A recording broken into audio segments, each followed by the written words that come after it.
Welcome to What If Sleepstorian, soft-spoken tales to slow the day's thoughts and carry you toward peaceful sleep. Before we begin, tell me where in the world you're listening from tonight, and, if you wish, what's on your mind. I read every note and love keeping quiet company across distances. If this brings you peace, a like and subscribe will help me make more nightbound stories. And if you'd like to support even further, you can buy me a coffee through the link in the description. Now, settle in, get comfortable, and breathe with me as we begin. The fog settles over Baker Street like a secret being kept, thick enough to muffle the clatter of morning carriages, and soft enough to make the gas lamps glow as if they were embarrassed to intrude. It's the kind of London morning that wraps itself around the city's edges, turning sharp corners gently, and making every footstep sound like a question asked in a library. The air tastes of coal smoke and damp wool, that particular blend that tells you autumn is thinking seriously about becoming winter, though it hasn't quite committed to the notion yet. Through the grey curtain, the world becomes intimate, reduced to what can be touched, heard, or half glimpsed through the shifting silver veils. Inside 221B Baker Street, Sherlock Holmes stands at the window with his long fingers pressed against the cold glass, watching the fog move like something alive. He hasn't slept, which isn't unusual, though Watson, still in his dressing gown and nursing his first cup of tea, wishes his friend would at least pretend to keep normal hours. The detective's profile is sharp against the uncertain light, his hawk-like features somehow both relaxed and intensely focused, as though he's listening to a conversation happening 3 streets away. His grey eyes track movements in the fog that Watson cannot see, patterns that exist only for someone who reads the world the way other men read newspapers. "You're staring at nothing again," Watson observes, settling into his chair with the gentle creak of old leather that has learned the shape of him over years. His voice carries the mild concern of a friend who has witnessed this particular mood too many times to be alarmed, but too often to dismiss it entirely. The fire crackles in its grate, sending shadows dancing across the cluttered sitting room where chemistry apparatus competes for space with violin cases, tobacco in a Persian slipper, and stacks of papers documenting crimes both solved and still whispering their secrets. On the contrary, Holmes replies without turning, his voice carrying that particular note of distraction that means his mind is already 3 steps ahead of the present moment. "I'm staring at everything. The fog, Watson, is democracy's great equalizer. It reduces dukes and dustmen to the same shuffling uncertainty, makes every man a pilgrim in a landscape he thought he knew."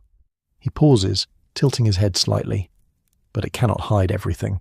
Listen, there's a telegram boy approaching, moving faster than the weather warrants. He's been running, which means urgency. The message he carries is important enough to justify the risk of a twisted ankle on these slick cobblestones." Watson listens, hears nothing but the general murmur of London waking. Then, yes, there it is. Rapid footsteps, the particular rhythm of youth trying to appear professional while hurrying. He's learned not to ask how Holmes distinguishes these things. Some questions lead only to lectures on the 17 types of London footfalls, and it's too early for that particular education. The knock comes moments later, sharp and businesslike. Mrs. Hudson's voice drifts up from below, motherly and suspicious in equal measure. Then lighter footsteps on the stairs. A boy of perhaps 14 appears, cap in hand, cheeks flushed from exertion and fog-dampened cold. He extends a telegram with fingers that tremble slightly, though whether from cold, excitement, or nerves isn't immediately clear. Holmes takes it, and Watson watches his friend's expression shift through several states in the space of a heartbeat. Interest, calculation, something that might be concerned if Holmes ever admitted to such mundane emotions. He reads it twice, which is unusual, then hands it to Watson without comment, moving to his desk where he begins pulling out maps of London with the focused intensity of a general planning a campaign.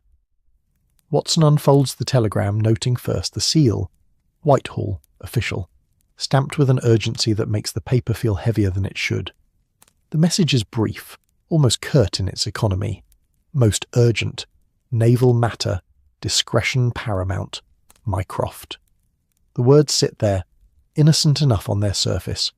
But Watson has learned that brevity from Mycroft Holmes is like seeing the tip of an iceberg. It implies vast, dangerous masses hidden beneath.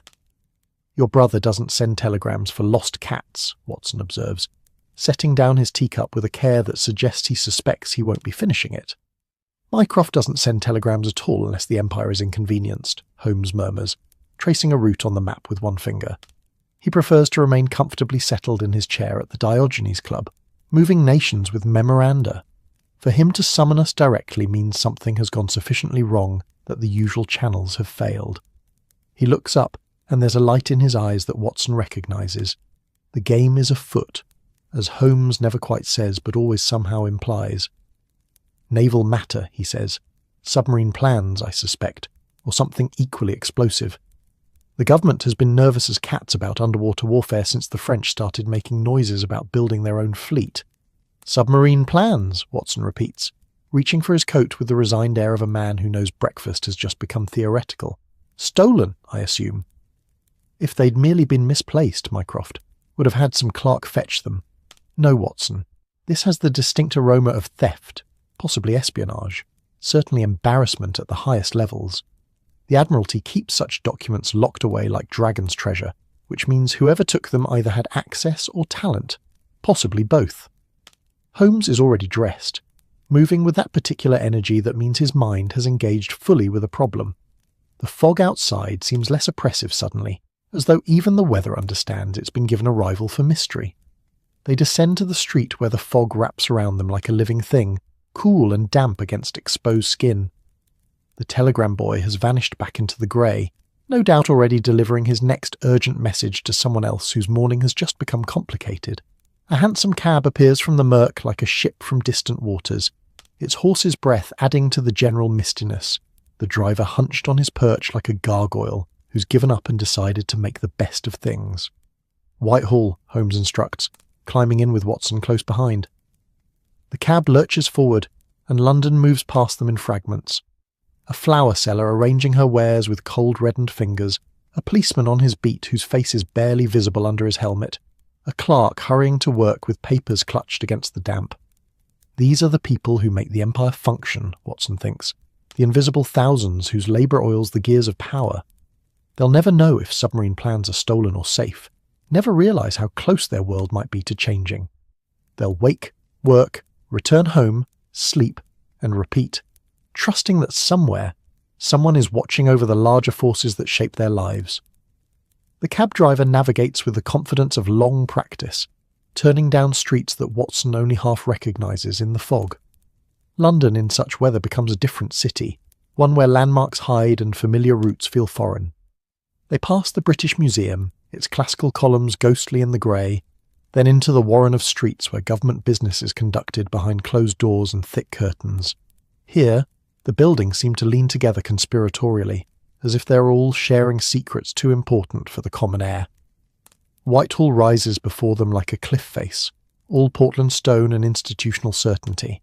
Even the fog seems more respectful here, thinning slightly as though it knows better than to obscure the seat of British power too thoroughly.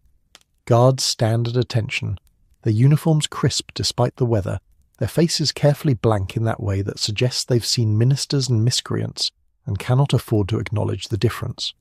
Holmes pays the driver and strides toward the entrance with Watson following, their footsteps echoing off wet stone.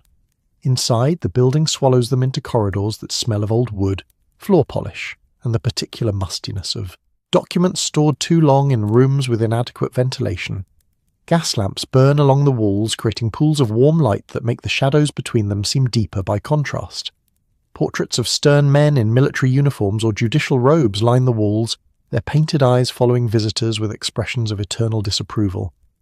A clerk materialises. They always seem to materialise in government buildings, Watson has noticed, as if they're conjured by need rather than arriving through doors. Young, nervous, with ink stains on his fingers, and the harried look of someone who's been awake too long, dealing with a crisis he doesn't fully understand.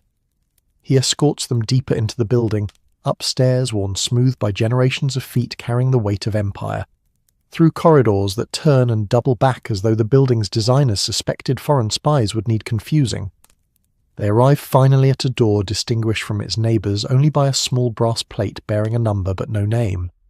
The clerk knocks twice, waits for a response that Watson doesn't hear but the clerk apparently does, then opens the door and steps aside with visible relief at having successfully delivered his charge. The office beyond is smaller than Watson expected, and somehow that makes it more impressive. This isn't a place for show, but for work.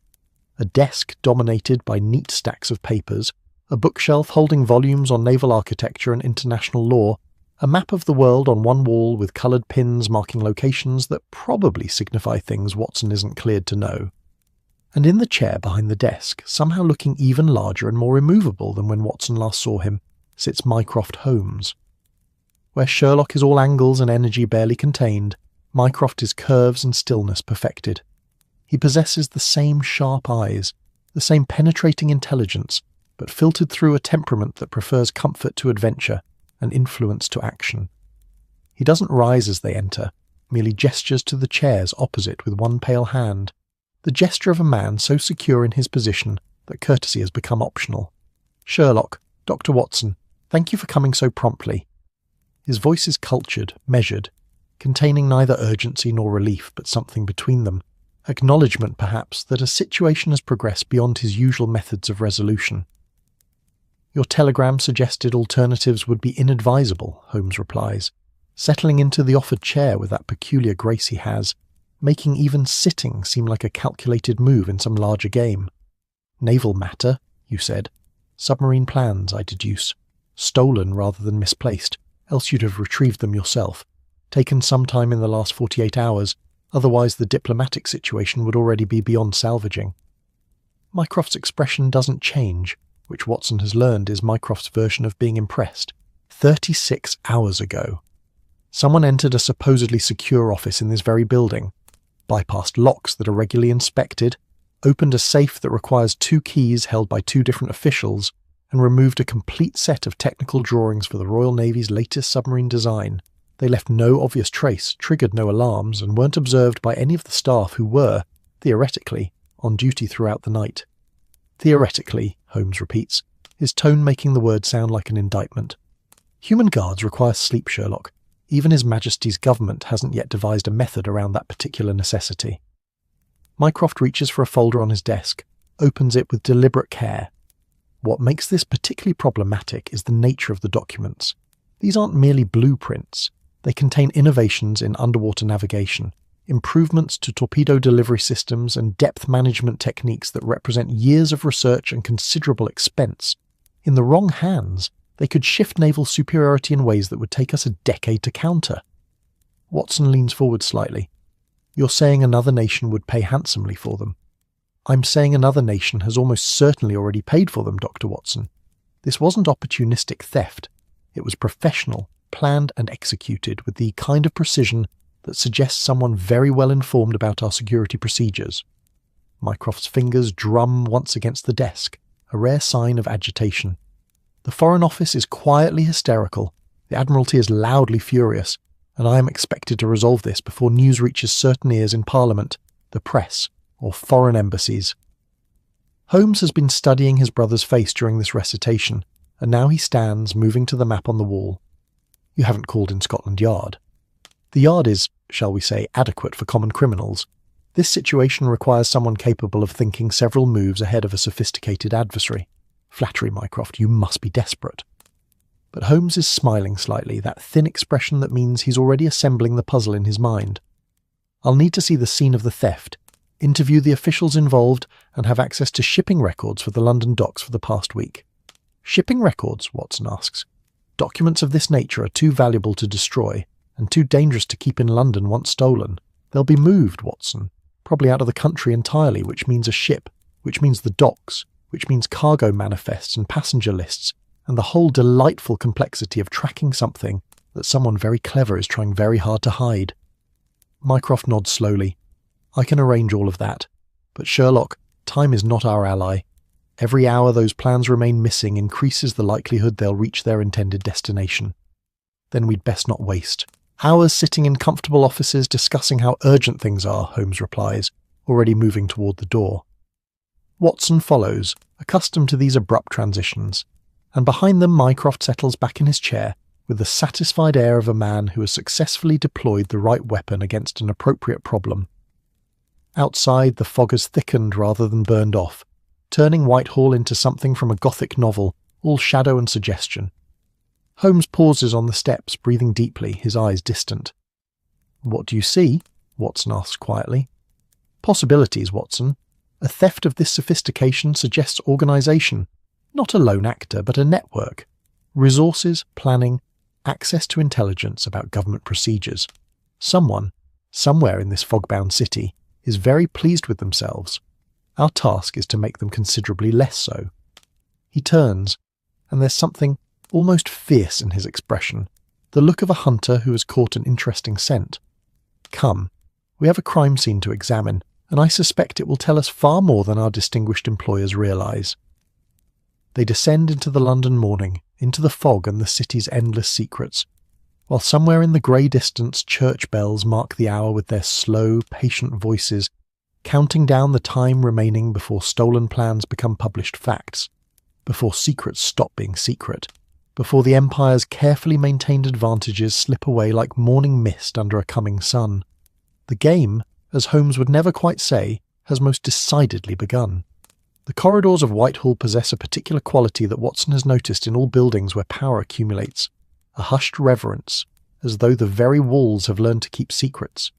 The gas lamps burn steadily along mahogany-panelled passages, casting warm pools of light that somehow make the shadows between them seem more deliberate, more knowing. Portraits of former ministers and military heroes line the walls in gilded frames, their painted eyes following visitors with expressions ranging from stern disapproval to weary resignation, as if they've seen this all before and aren't particularly impressed by how the living are managing things. Holmes moves through these corridors with the focused purpose of a bloodhound on a scent, though his methods are considerably more subtle. He notes everything, the wear patterns on carpet runners, the slight variations in dust accumulation on windowsills, the way certain doors show more use than others based on the polish worn from their handles. Watson has learned to stay quiet during these initial observations, knowing that his friend is constructing a mental map not just of the physical space, but of the human patterns that flow through it, the invisible currents of routine and deviation that mark daily life in the machinery of government. Their guide is a Mr. Pemberton, under-secretary to someone important whose name Watson didn't quite catch during the hurried introduction. Pemberton is perhaps 40, with thinning hair combed carefully over a spreading bald spot, and spectacles that he adjusts nervously every few moments, as though the world keeps shifting slightly out of focus. His collar is freshly starched, his suit pressed within an inch of its life, but there's a dampness to his palms that becomes evident when he shakes their hands, and a tremor in his voice that suggests he's operating on very little sleep and considerable anxiety. "The office in question is just ahead," Pemberton says, his voice pitched low as though discussing something vaguely shameful. "I must emphasise, gentlemen, that this matter requires the utmost discretion. If word were to reach the press, or certain members of Parliament who shall remain nameless, but who possess an unfortunate tendency toward grandstanding." He trails off, the implication hanging in the air like pipe smoke.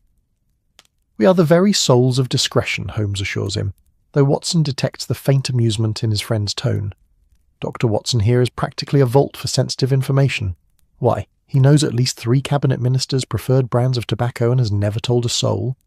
"I thought there were 4, Watson murmurs, earning a brief smile from Holmes. They arrive at a door indistinguishable from a dozen others they've passed, except for the presence of a uniformed constable standing guard, with the rigid posture of someone who takes his responsibilities very seriously, or who is extremely uncomfortable, or quite possibly both. He nods to Pemberton, eyes the visitors with the professional suspicion of the Metropolitan Police, then steps aside after Pemberton produces a key from his waistcoat pocket. The office beyond is as Watson expected, and somehow more than he anticipated. It's a room that speaks of quiet importance rather than ostentatious power, a modest desk of dark oak bearing the scars of long use, a single leather chair worn smooth by years of occupation, bookcases lined with volumes on naval engineering and maritime law, their spines faded to the soft colours of old bruises. A window looks out onto the inner courtyard, currently grey with fog, and on the windowsill sits a small pot containing a plant that appears to be engaged in a slow struggle against death by insufficient light and irregular watering. But it's the safe that draws the eye, and Holmes moves toward it immediately with the intensity of a cat-spotting movement in tall grass. The safe is Victorian engineering at its stolid best. Iron, imposing, decorated with elaborate scrollwork that suggests someone felt strongboxes should aspire to beauty as well as security. Its door stands open now, revealing empty shelves lined with green felt, a void where something important once rested.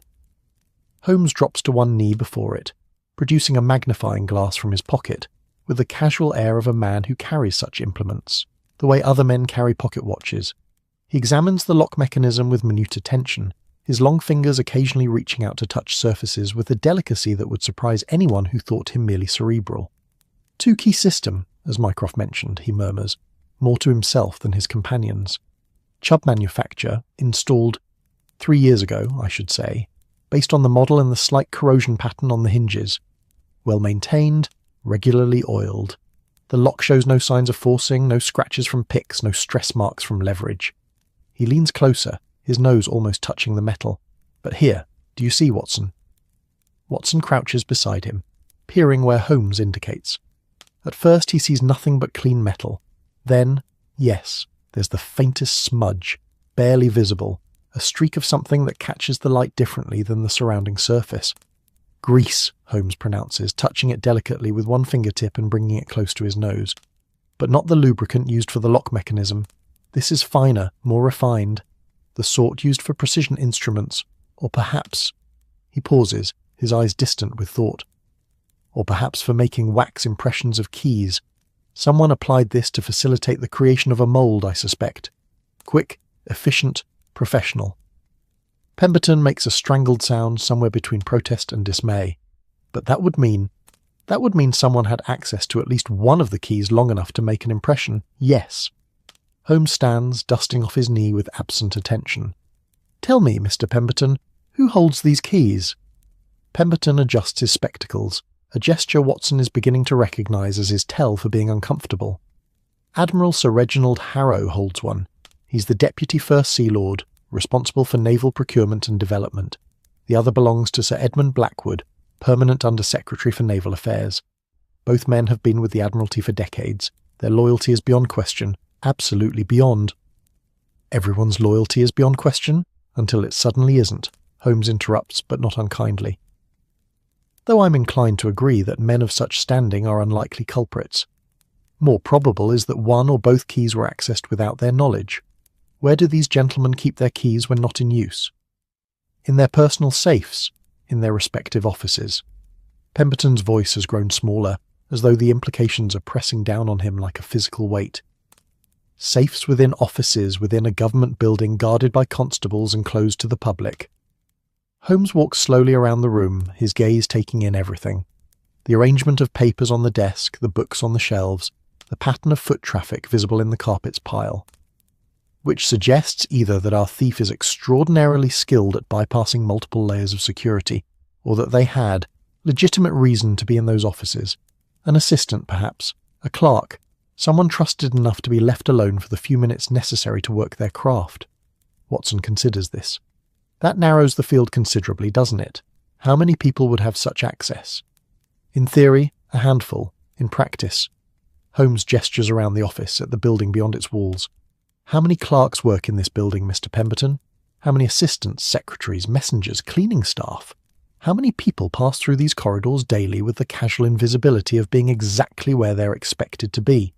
Hundreds, Pemberton admits, looking rather ill. Quite. And any one of them, suitably motivated by ideology, greed or coercion, could be our culprit. Or possibly none of them. Perhaps someone posed as staff, forged credentials, played a role long enough to accomplish their purpose. Holmes moves to the window, looking out at the fog-shrouded courtyard. When was the theft discovered? Yesterday morning around 9 o'clock. Admiral Harrow came to retrieve a document from the safe and found it empty. The plans had been present 2 days prior. Sir Edmund had accessed them to review specifications with a visiting engineer from the Portsmouth shipyards. And between that confirmed sighting and the discovery of their absence. The office was locked each evening as per standard procedure. The night guard makes rounds every 2 hours checking doors. He reported nothing amiss on any of his inspections. Pemberton produces a handkerchief, dabbing at his forehead despite the room's cool temperature. It's as though the documents simply vanished into the ether. Documents, alas, lack the ethereal qualities of ghosts, Holmes observes. They require hands to move them, pockets or cases to conceal them, and exits through which to remove them, all of which leave traces, however faint. He turns from the window, his expression thoughtful. I would like to speak with Admiral Harrow and Sir Edmund if they're available, and the night guard who was on duty. Also, I'll need the names of everyone who accessed this wing of the building in the 3 days prior to the theft. Pemberton looks as though he might faint. That's a considerable number of people, Mr. Holmes. I'm sure it is. I'm equally sure that somewhere in that considerable number is someone who doesn't quite belong, or someone who does belong but behaved in a manner slightly inconsistent with their usual routine. The art, Mr. Pemberton, is in distinguishing signal from noise, the relevant from the merely present. Watson watches his friend with the familiar mixture of admiration and mild exasperation that has characterized their years together. Holmes makes it sound simple, as though one need merely look carefully, and all secrets will reveal themselves. But Watson has seen enough of his methods to know the extraordinary mental effort involved. The constant sifting of data, the rapid construction and demolition of theories, the ability to hold dozens of factors in mind simultaneously while searching for the pattern that connects them. A knock at the door interrupts Watson's reflection. Pemberton calls entry, and a tall man in naval uniform enters, his bearing military straight despite what must be considerable age. Watson estimates him to be in his late 60s. His face is weathered by decades of sea wind, lined deeply around the eyes and mouth, and his white beard is trimmed to regulations with geometric precision. This, clearly, is Admiral Harrow, and he carries himself with the authority of a man accustomed to having his orders followed without question. "Mr. Holmes, I presume," he says, his voice carrying the rasp of someone who has spent years shouting over storms and engines. "Mycroft Holmes has spoken highly of your abilities. I hope he's not overstated the case.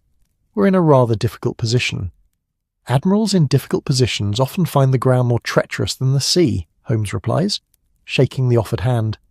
"Tell me, sir, when did you last personally verify the presence of the submarine plans?" Harrow's jaw tightens slightly, but he answers readily enough. 3 days ago, I was reviewing them with our chief naval architect discussing modifications to the ballast system. We spent perhaps 2 hours with the document spread across that desk there, then returned them to the safe and locked it securely. I'm absolutely certain of that. It's become a habit, you see, checking twice that sensitive materials are properly secured. And your key? It remains in your possession? Locked in my personal safe, as always. I check it morning and night. It was present and accounted for throughout the period in question. But there's something in Harrow's tone, a slight hesitation that Holmes catches immediately. You checked it, or you assumed it was present because your safe showed no signs of tampering? The Admiral's weathered face flushes slightly. I checked the safe was locked. I didn't physically verify the key's presence every single time. That seemed excessive. Excessive in peacetime, perhaps. Less so when dealing with documents that could shift naval supremacy. Holmes doesn't make it sound like criticism, merely observation, but Harrow stiffens nonetheless. I would like to examine your safe as well, if you'll permit, and to know who has access to your office when you're absent. My secretary, Commander Whitmore. He's been with me 8 years, absolutely trustworthy. I'm sure he is. Nevertheless, I would like to speak with him. Holmes turns to Pemberton. And Sir Edmund Blackwood. Is he available? He's in meetings with the Foreign Office all afternoon, I'm afraid. Something to do with the French naval build-up. He won't be free until evening at the earliest. Holmes nods, filing this away. Then we'll speak with him later. For now, Admiral, your office, if you please. And Mr. Pemberton, that list of personnel who accessed this wing, I'll need it by the end of day today. They follow Harrow through more mahogany-lined corridors, past more portraits of stern-faced men who built and maintained an empire through force of will and naval superiority.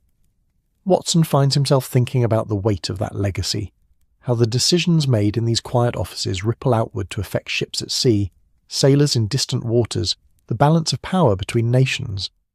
A stolen set of plans seems almost abstract until one considers the human consequences.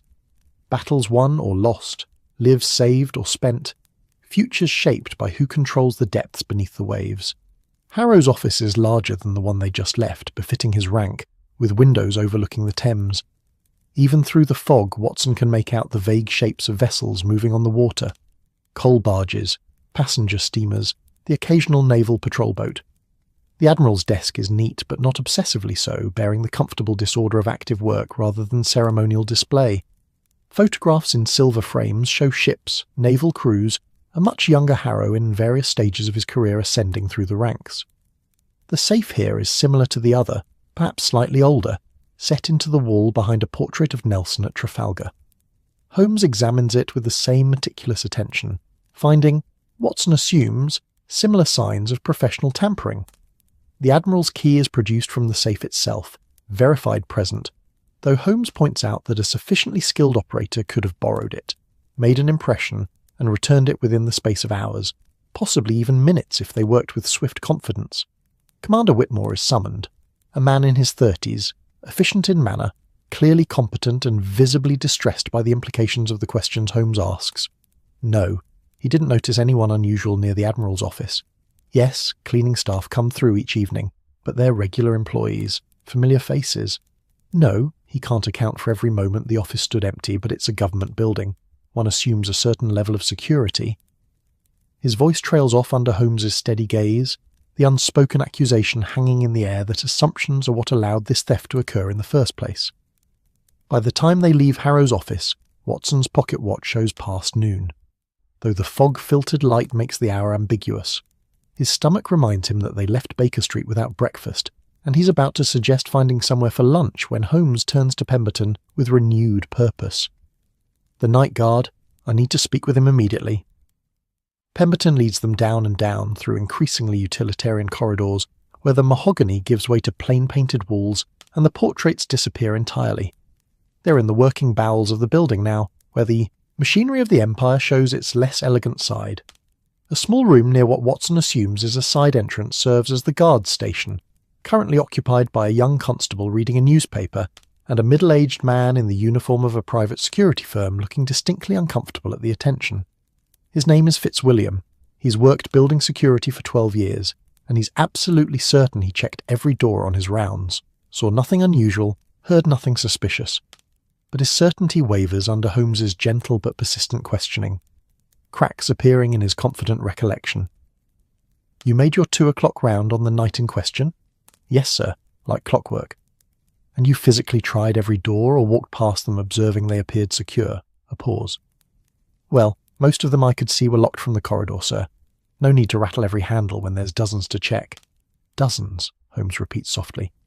And if one had been carefully relocked after being opened, you wouldn't have noticed the difference. Fitzwilliam's face goes pale. I suppose not. Put it that way. Holmes doesn't press further, sensing perhaps that the man is already sufficiently disturbed by his own realization of failure. Instead, he thanks him politely and turns to leave, Watson and Pemberton following in his wake like ships in the lee of a larger vessel.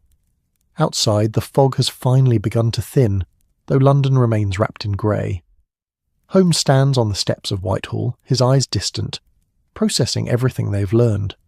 Watson waits, knowing this silence is where the real work happens, where his friend's extraordinary mind sifts through data, discards irrelevances, identifies patterns. Well, Watson finally asks. Well, Holmes echoes, we have a theft executed with professional precision by someone with either access to restricted areas or the ability to convincingly appear as though they had such access. We have keys that were almost certainly copied, though when and by whom remains unclear. We have guards who saw nothing, which tells us our thief understands routines well enough to work within their gaps, and we have documents that are currently somewhere in London, or more likely, about to leave it entirely. Your brother mentioned shipping records.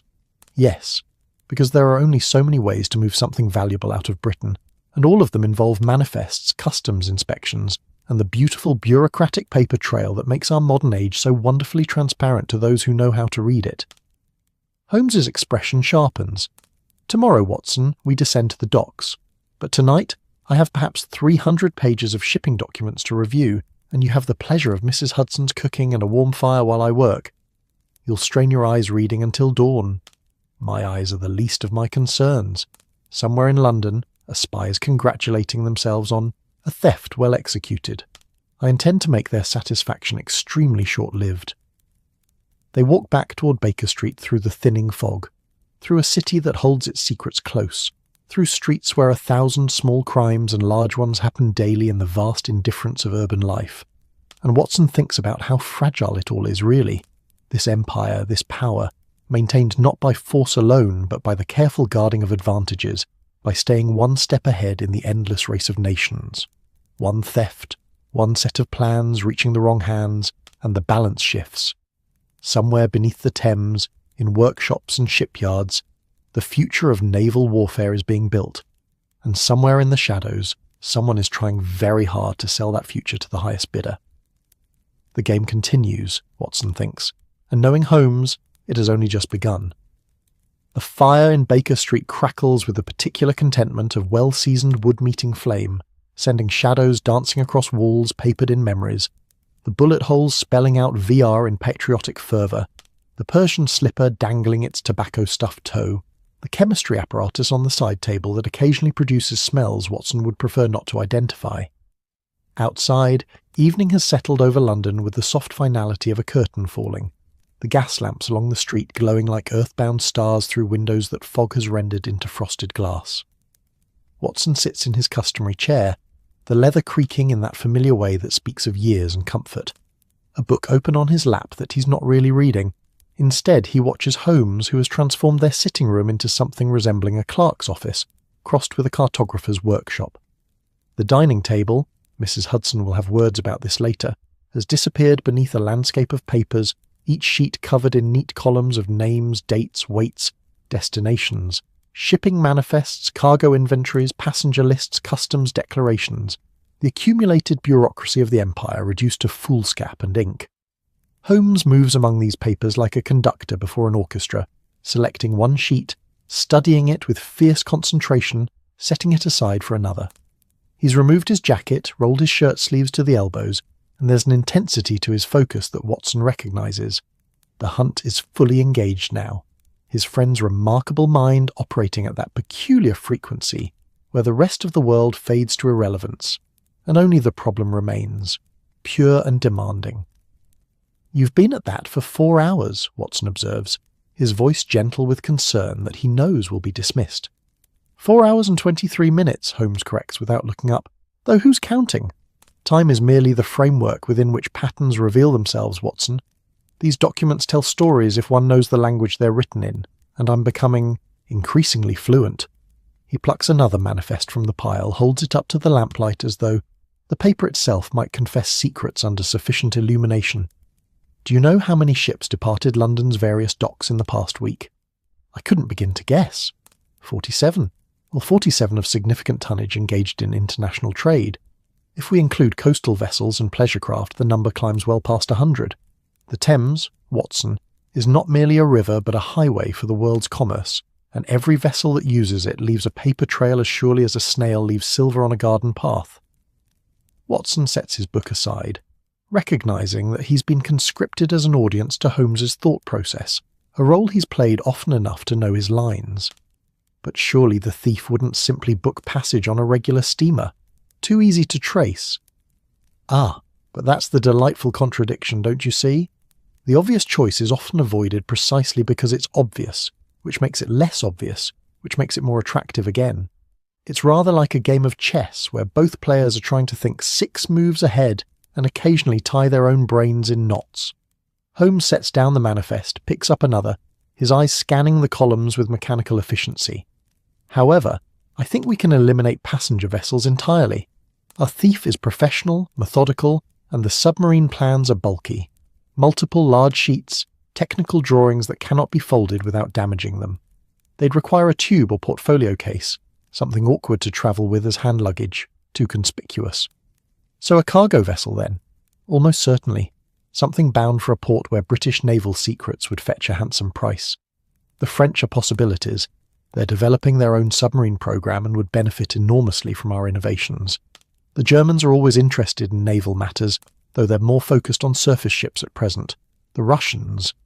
He pauses, holding a manifest closer to the lamp. The Russians have been notably quiet on the submarine question, which could mean disinterest or could mean they're working behind closed diplomatic curtains. And of course, there's always the possibility of a more distant destination.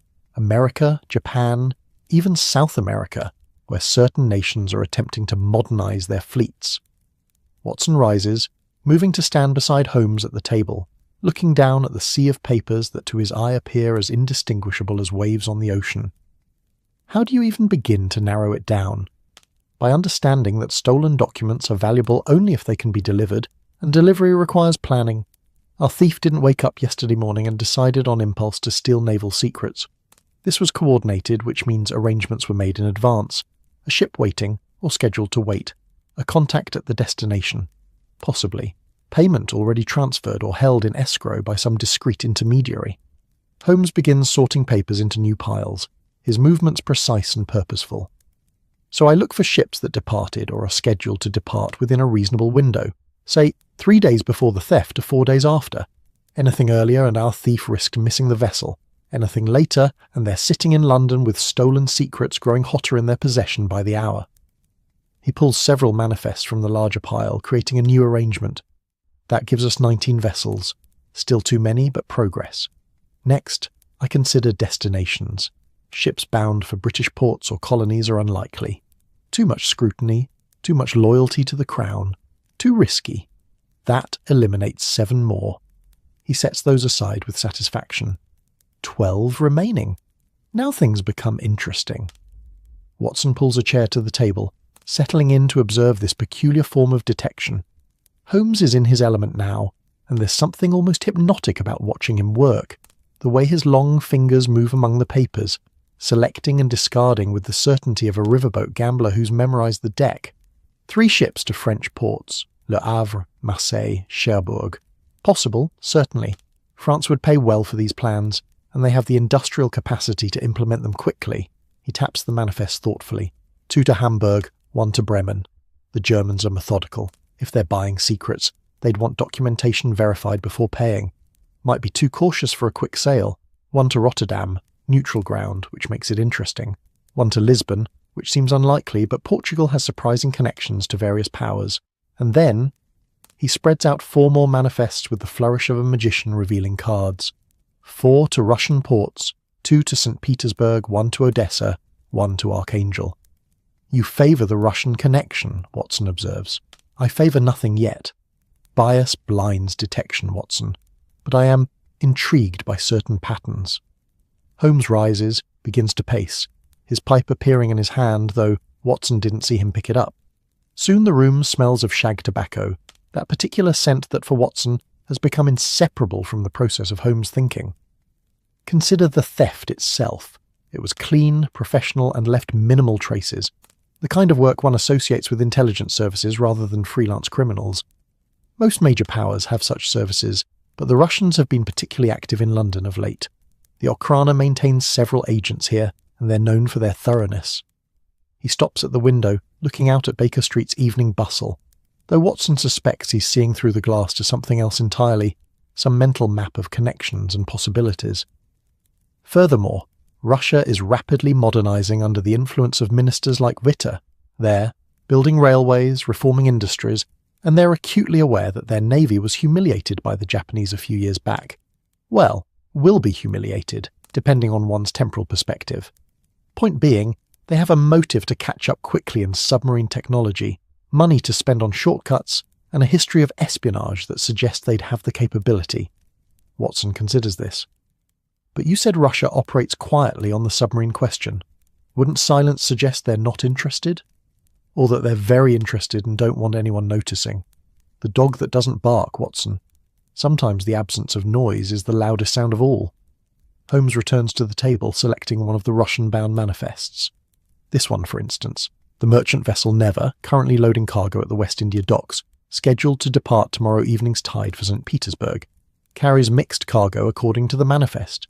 Machinery parts, textiles, tea, various manufactured goods. The captain's name is Volkov, a ship registered in Russia, but operated through a British trading company as intermediary. Crew of 23, all listed as Russian nationals except the first mate, who's noted as British. That seems suspicious enough. Suspicious is precisely what we're looking for, though not too suspicious. If I were arranging to smuggle stolen documents out of Britain, I'd want a vessel that had legitimate reason for being here, regular trade routes, paperwork, all in order. Nothing that would draw custom scrutiny. A ship that's invisible precisely because it's exactly what it appears to be. He sets down the Neva's manifest, picks up another. But then there's this one, the Providence, bound for Le Havre, carrying wine casks supposedly emptied for return to French vineyards, along with British wool and finished leather goods. Captain named Beaumont, crew mixed British and French, departed 2 days ago, which would be perfect timing if the thief moved quickly. Can't chase a ship already at sea? Not conventionally, no, but the telegraph reaches Le Havre faster than any steamer, and French authorities, for all their occasional diplomatic prickliness, don't appreciate foreign spies using their ports for smuggling operations. If the documents are aboard Providence, a carefully worded message to the right officials might result in a thorough inspection upon docking.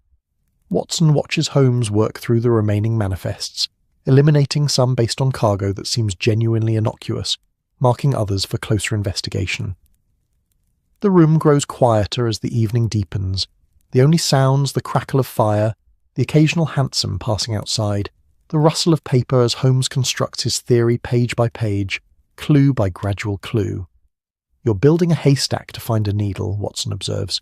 "No, I'm examining hay to understand which pieces don't belong. There's a difference." Holmes has created 3 distinct piles now, smallest to largest. These 3 are my primary suspects, vessels with the right timing, destinations and characteristics that suggest they'd be suitable for smuggling. 5 more are possible, less likely, but not impossible. The remainder I'm discarding for now, though I'll keep them in mind if the obvious avenues prove fruitless. He spreads out the 3 primary manifests like tarot cards revealing a fortune. The Neva to St. Petersburg, the Providence to Le Havre, and a third, the Germania bound for Hamburg with a cargo of coal and iron ore, which seems impossibly mundane except Holmes points out that hidden among tons of coal, a waterproof document case would be nearly impossible to find without unloading the entire cargo. "Tomorrow we visit the docks," Holmes announces, his voice carrying satisfaction. "We'll examine these vessels personally, speak with dock workers, customs officials, anyone who might have noticed something anomalous. A hurried loading in the night, perhaps. A passenger who seemed nervous. Cargo brought aboard in unusual containers. You make it sound simple. Detection is simple in principle, Watson. Observe everything. Dismiss nothing. Connect what can be connected. The difficulty lies in the execution, in separating signal from noise, in recognizing that the significant detail is often buried among 10,000 insignificant ones. He begins gathering the papers, organizing them into folders with labels written in his precise hand. The docks are wonderfully complex environments. Dozens of ships, hundreds of workers, constant movement of goods and people. Chaos to most observers, but chaos contains patterns if one knows how to look. Mrs. Hudson appears at that moment, as if summoned by some sixth sense that tells her when gentlemen need feeding. She surveys the paper-strewn table with the long-suffering expression of a woman who has hosted Sherlock Holmes's eccentricities for years and learned to pick her battles. "I've kept supper warm," she announces, "though if you've let it go cold from neglect, Mr. Holmes, you'll eat it cold and be grateful. And Dr. Watson, you're not to encourage him by pretending this is normal behaviour for grown men." "I wouldn't dream of it, Mrs. Hudson," Watson assures her, though both of them know he's lying.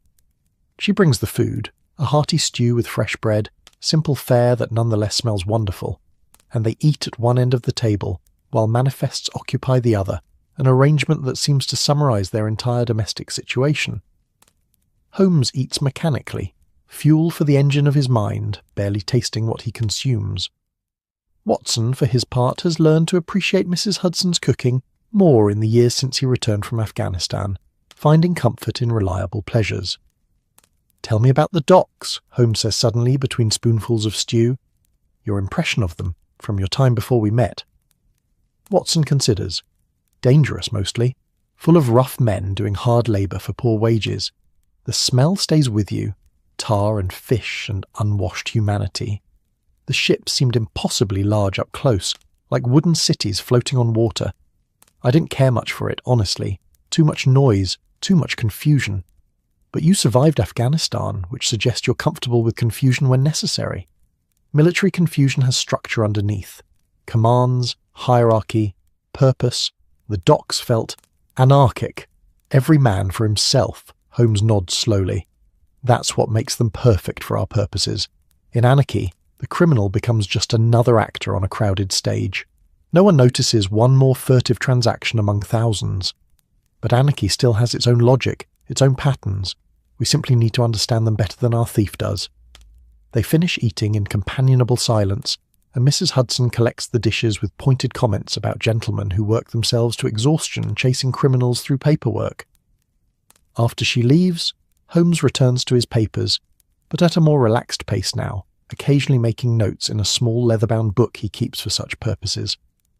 Watson retrieves his neglected book, but finds himself watching the fire instead, thinking about what tomorrow will bring. The docks are not places gentlemen typically visit, not areas where his medical practice or military background provide much authority. There'll be outsiders there, scrutinized by suspicious men who have good reason not to trust strangers asking questions. And somewhere in that chaos, if Holmes is right, stolen naval secrets are waiting to be loaded onto a ship, or have already sailed beyond reach. "Holmes," he says quietly, "what if we're wrong? What if the documents left London by some route you haven't considered? Then we're wrong, and we adjust our theories accordingly. Detection isn't about being infallible, Watson. It's about being adaptable, about following evidence wherever it leads and being willing to abandon cherished hypotheses when they prove unsupported." He looks up from his papers, his grey eyes reflecting firelight. "But I don't think we're wrong. The pattern fits too well. Whoever stole those plans did so knowing how they'd get them out of the country. Ships are the obvious answer. Too bulky for diplomatic pouches, too risky for overland routes through customs. And if I'm reading these manifests correctly, one of our 3 primary suspects is carrying more than their declared cargo. You sound certain." "I'm never certain until proven right, but I am confident, which is different and considerably more useful." He sets aside the notebook, stretches his long arms overhead with a series of soft cracks that make Watson wince. "Come, Watson, we should both get some sleep. Tomorrow we descend into the organised chaos of the Empire's underbelly, and I suspect we'll need our wits about us." Watson rises, gathering his book, preparing to retire to his room, but he pauses at the door, looking back at Holmes, who has returned to the papers one final time, unable to fully let go while mysteries remain unsolved. "You know," Watson says, "sometimes I think you prefer the hunt to the capture." Holmes glances up, and there's something almost vulnerable in his expression, a glimpse past the armour of intellect to the man beneath. "The hunt is pure, Watson. It's logic and observation, and the beautiful architecture of deduction. The capture," he shrugs, "the capture means handing people over to justice, which is necessary but less elegant. Trials, prisons, human messiness. The hunt is where the art lives. But without the capture, the hunt is just an exercise. True, which is why we'll catch our thief, recover the plans, and restore whatever small piece of order we can to the world's entropy. But forgive me if I enjoy the intermediate steps more than the conclusion." Watson smiles. "I wouldn't dream of trying to change you." "Good. I'd be disappointed if you tried. Now off with you. You need rest, and I need another hour with these manifests before my eyes refuse to focus." Watson leaves him there, surrounded by papers and firelight, hunting through columns of numbers and names for the pattern that will unlock the mystery. Upstairs in his room, he prepares for bed with the efficiency of long military habit, but before sleeping he spends a moment looking out his window at London's nighttime sprawl, all those lights flickering in the darkness, each one marking a life being lived, a story unfolding. Somewhere out there, a thief sleeps or lies awake, wondering if they've escaped detection.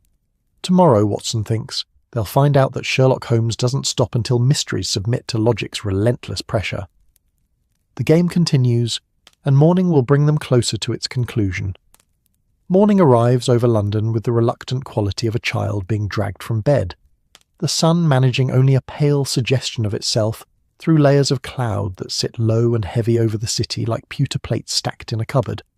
The Thames, visible from the hansom cab as Holmes and Watson rattle eastward through increasingly industrial streets, reflects this anemic light in shades of grey and brown, its surface textured with the movement of barges and the occasional river steamer, belching smoke from stacks black as undertakers' hats. The neighbourhoods change as they travel, the genteel architecture of central London giving way to the working districts where the Empire's machinery shows its grease-stained face.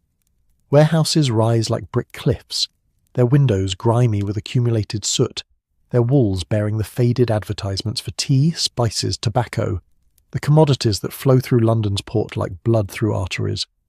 The streets narrow, cobblestones becoming more cracked and uneven, the gutters running with water that carries smells. Watson tries not to identify too precisely. Holmes sits forward, sits, on the cab's edge, his sharp features animated with focus, taking in every detail of this landscape so different from Baker Street's comfortable familiarity. He's dressed more roughly today, Watson notices. An older coat, a cap instead of his usual hat, trousers that have seen better days, attempting to blend, perhaps, or at least not stand out quite so dramatically as a West End gentleman among dock workers. "Have you been down here before?" Watson asks, raising his voice slightly over the cab's rattle and the increasing noise of commercial activity. "Several times, though not recently. The docks are excellent laboratories for human nature, Watson. Nowhere else in London will you find such concentration of ambition, desperation, and casual criminality existing side by side. A man can make his fortune here in the morning, or lose his life by evening, and the Thames flows on indifferent to either outcome." Holmes points toward a massive warehouse complex looming ahead. The West India Docks, where the Neva is supposedly loading her cargo for St. Petersburg. The cab deposits them at the dock gates, where a bored watchman in a booth barely glances at them before waving them through. Security, Watson thinks, is more theoretical than actual. Too many people coming and going constantly. Too much legitimate business mixed with smuggling and theft. Too much chaos to control effectively. The Empire's prosperity comes at the cost of order, it seems. Inside the docks, the assault on Watson's senses is immediate and overwhelming. The smell hits first. Tar and rope. Fish both fresh and rotting. The salt tang of sea air mixed with coal smoke and human sweat. Spices from broken crates creating unexpected pockets of cinnamon or pepper, strong enough to make eyes water. The sounds layer over each other in a cacophonous symphony. Cranes creaking as they lift cargo, workers shouting to each other in English and a dozen other languages, chains rattling, ship timbers groaning, seagulls screaming overhead like souls denied paradise. And the ships themselves. Dear God, Watson thinks, they're enormous up close. He'd forgotten that, or perhaps never fully registered it during his brief encounters with maritime transport. The Neva sits at her berth like a massive wooden creature, three-masted, her hull dark with tar and age, barnacles visible along the waterline where the Thames's low tide has exposed her belly.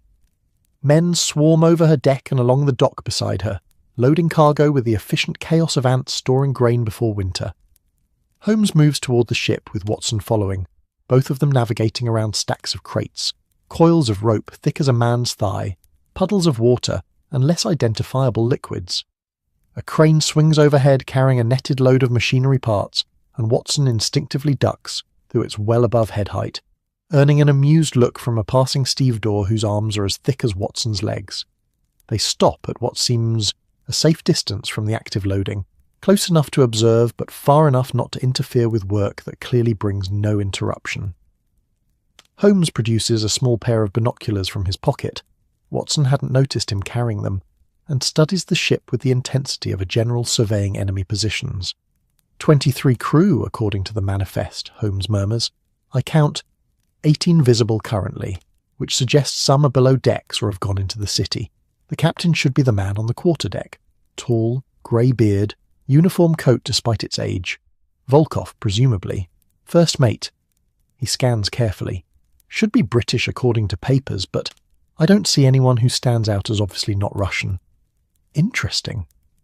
A man approaches them, his gait suggesting authority despite clothing that marks him as working class. Canvas trousers held up with braces over a shirt that was once white, a waistcoat with more pockets than buttons, and a cap pushed back on a head of thinning grey hair. His face is weathered like driftwood, seamed with lines that speak of decades spent in sun, wind, and salt air. When he speaks, his voice carries the particular accent of London's East End, vowels flattened and consonants softened by generations of dockside life. Help you, gentlemen? Not unfriendly, but not particularly welcoming either. Establishing territory, Watson recognises. This is his domain, and they're visitors who need accounting for. Holmes turns, offering a smile that manages to be both disarming and authoritative.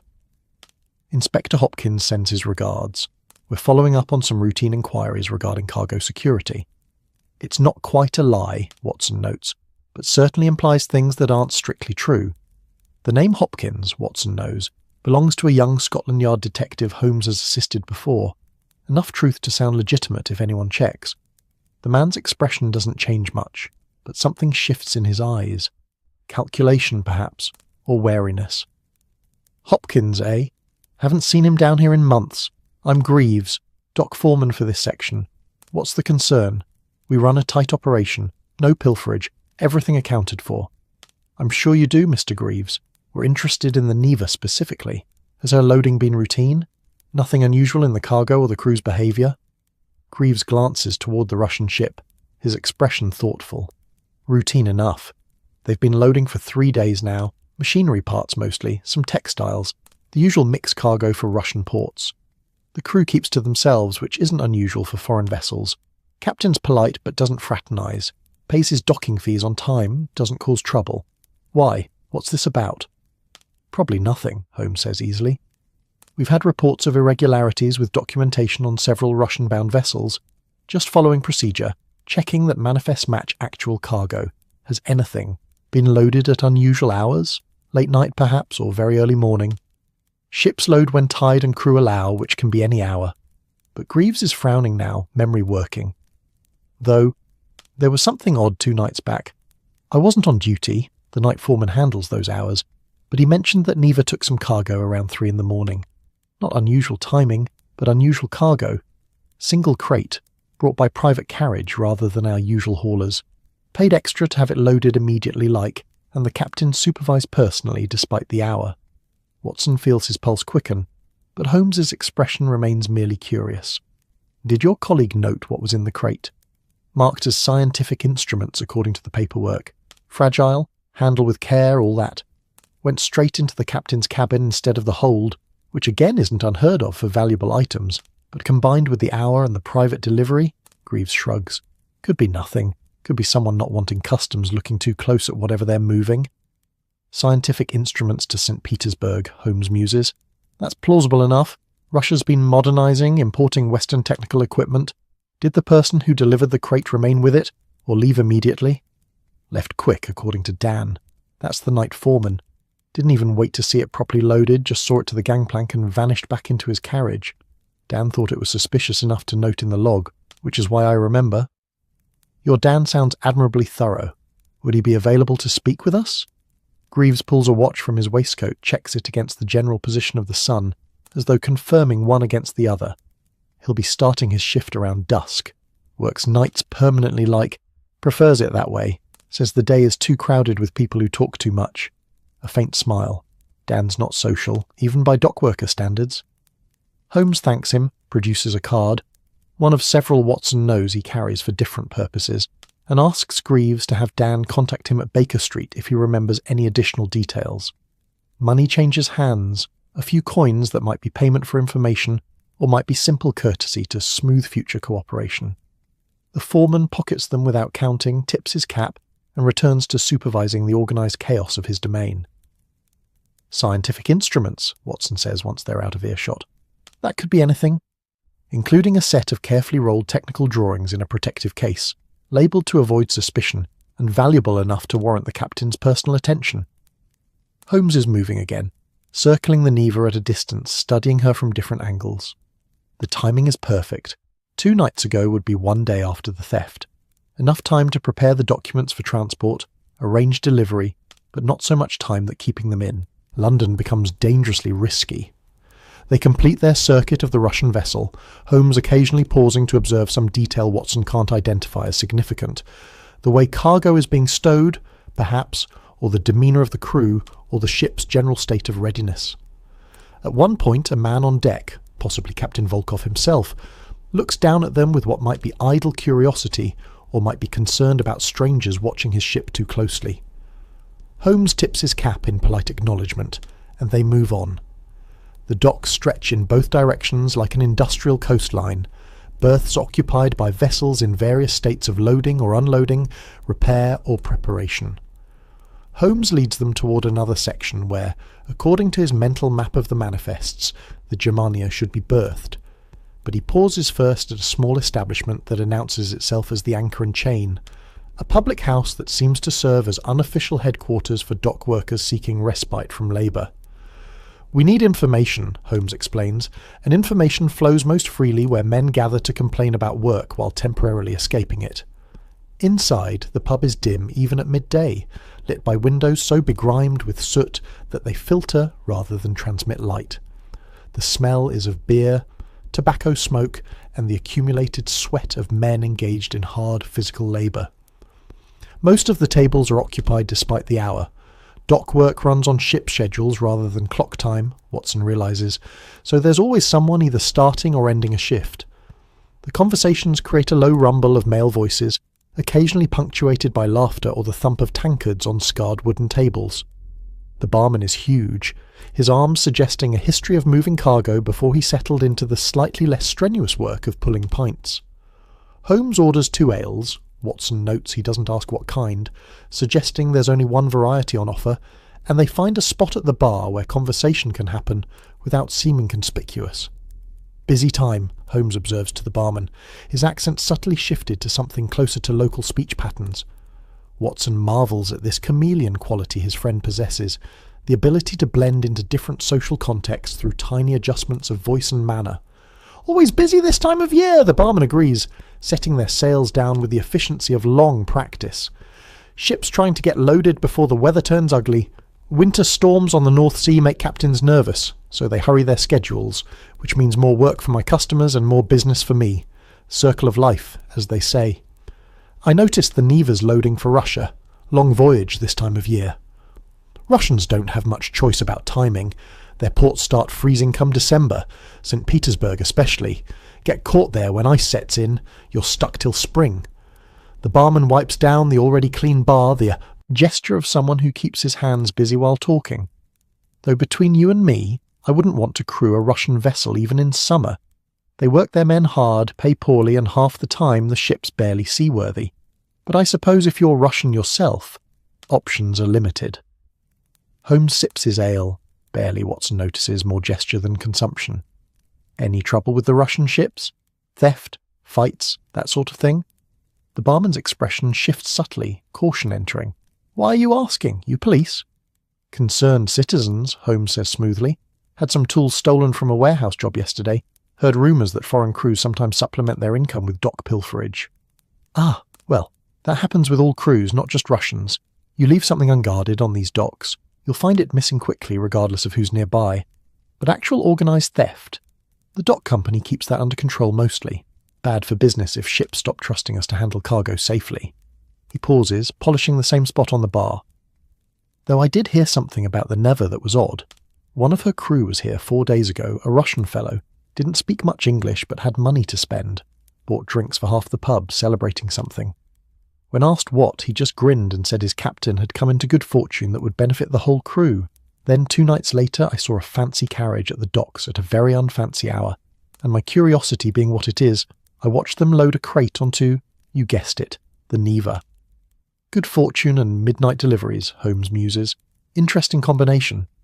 Made me wonder what kind of fortune requires moving in the small hours when honest folk are sleeping. But dock life teaches you not to wonder too loud about such things. Men who ask too many questions sometimes find dock work becoming less available, if you understand me." Holmes nods, understanding perfectly. The docks operate on their own code, Watson realises, a mixture of official regulation and unofficial arrangement where certain blindness is expected and rewarded. They finish their sales quickly, Holmes leaving coins on the bar that seem generous without being suspiciously so, and return to the cold air outside where gulls continue their endless arguments overhead. "The Germania next?" Watson asks. "Yes, though I suspect it will tell us less.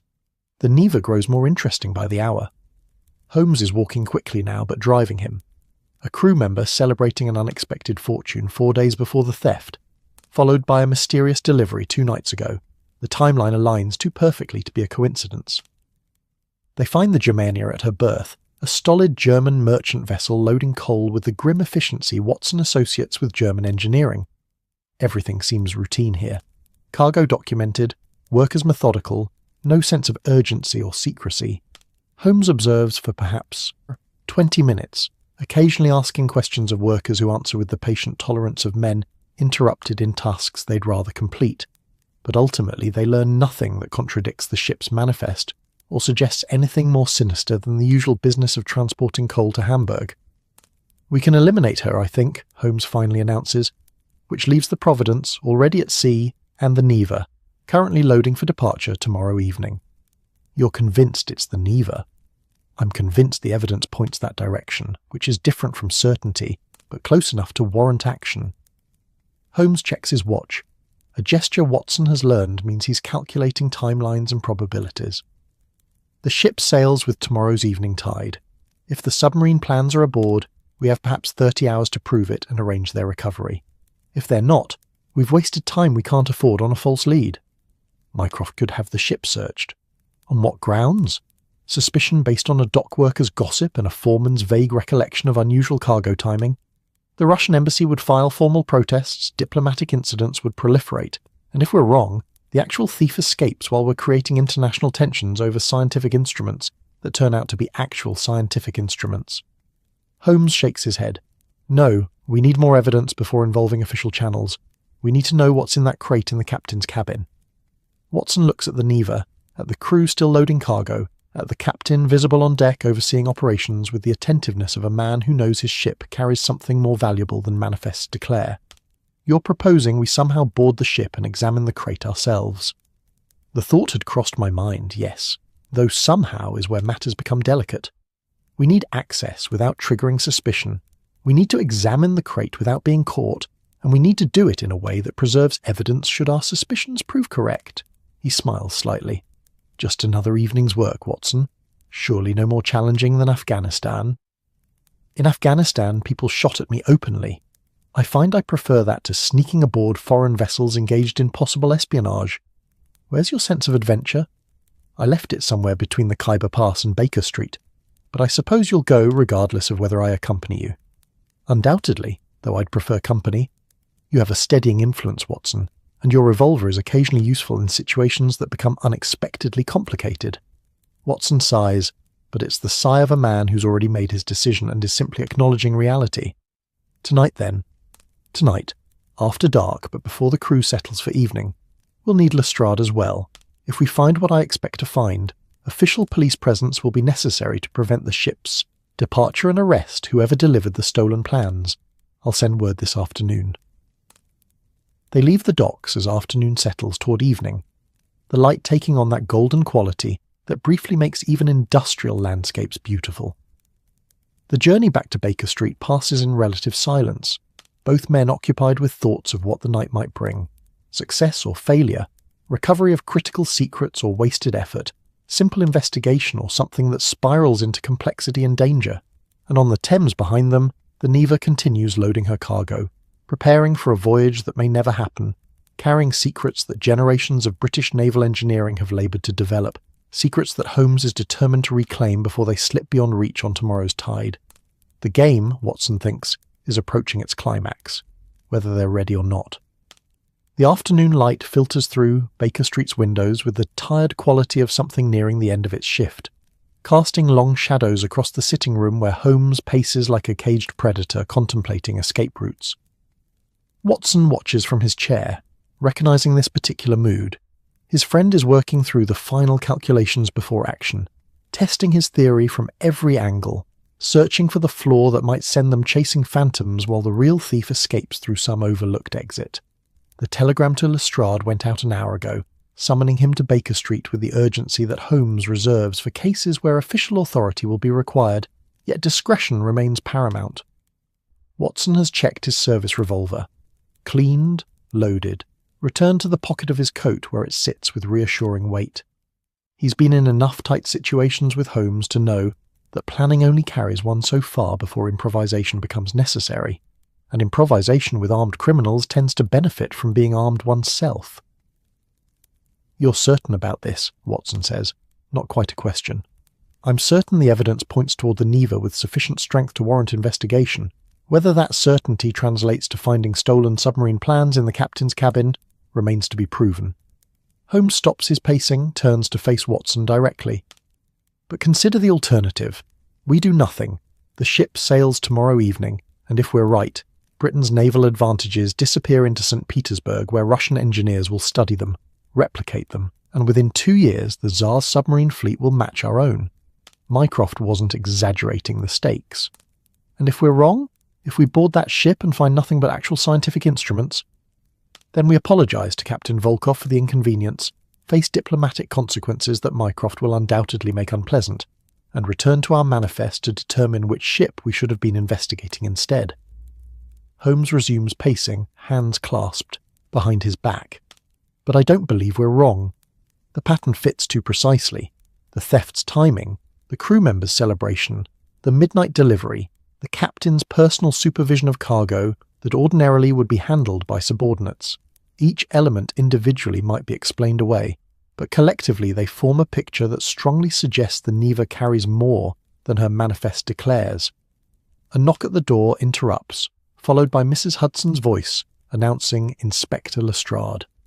The Scotland Yard detective enters with the brisk efficiency of a man accustomed to Holmes's summons, arriving at inconvenient times and requiring immediate attention.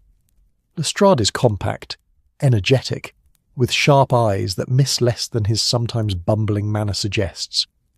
He's worked with Holmes often enough to trust the detective's instincts while maintaining the healthy scepticism that comes from years of police work. "Mr. Holmes, Dr. Watson." He nods to each in turn, then settles into the offered chair with the air of someone expecting a long explanation. "Your telegram mentioned naval documents and a Russian vessel. I assume this relates to the Whitehall matter that has certain persons in a state of considerable agitation." "The very same," Holmes confirms. "Watson, perhaps you'd pour the inspector some tea while I summarise our progress." Watson performs this service while Holmes outlines their investigation, the theft itself, Mycroft's involvement, the shipping manifests, their visit to the docks, the suspicious cargo loaded onto the Neva in the small hours. Lestrade listens with the focused attention of a professional, occasionally asking questions that demonstrate he's following the logic even when he's sceptical of the conclusions. "So you're proposing," Lestrade says when Holmes finishes, "that we board a Russian merchant vessel currently in British waters, search the captain's private quarters without a warrant, and hope to find stolen government documents that may or may not be there, all while avoiding an international incident?" "Precisely. I'm pleased you grasped the situation so quickly. Mr. Holmes, you understand I can't officially sanction breaking into a foreign ship on suspicion alone. The paperwork would be nightmarish, even if we find what you're looking for, and if we don't, my superiors will have my head for creating diplomatic problems. Which is why, officially, you won't sanction anything. Watson and I will board the Neva and conduct our search. You'll remain at a discreet distance with several constables. If we find the documents, we'll signal you. You'll come aboard with proper authority, and suddenly everything becomes official police action in response to confirmed theft.